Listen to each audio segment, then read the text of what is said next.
Here's another social problem, obesity. How does this spread? Well, there's well-documented work on this. That again is a network phenomenon. It doesn't mean that when now I'm not quite. Do you think in kilos here or pounds? I don't know better word. So I'll try and choose a big number. I don't really think in kilos, but I'll choose a big number. So it's not as though if you're there and your friends are all like 120 kilos, you think I better go out and have 10 pizzas. I want to copy them and get fat. It's a different form of copying. It's sort of peer acceptance. It's sort of, partly, in fact, if they're all 120, if you're just 110, you feel slim. But it actually sanctions, it makes it more, it just sanctions that sort of behaviour, makes it acceptable. So how do we actually alter, again, a very difficult problem, because we've got that ecosystem feedback, and policy measures haven't really caught up with that. We haven't really cracked the idea of how we get into these feedback systems, how we influence values and behaviour.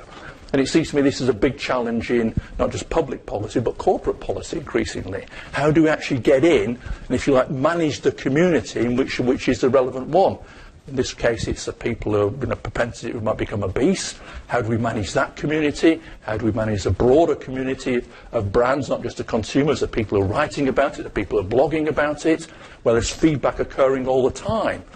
Where a blogger, no matter how insignificant, there is still a probability, maybe very small, that blogger could actually have devastating effects on the brand.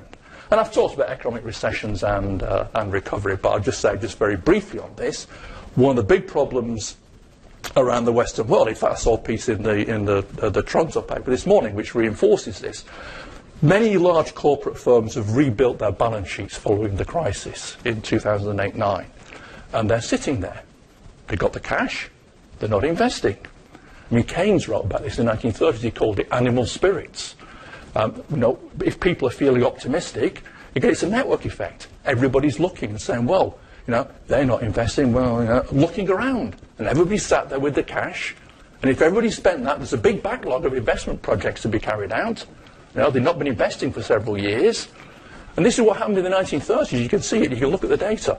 As soon as companies started to spend on capital projects, as soon as enough of them start to do it, it goes through the roof. And you get dramatic growth rates because people are spending a backlog of projects, spending the cash that they've built up in their balance sheets.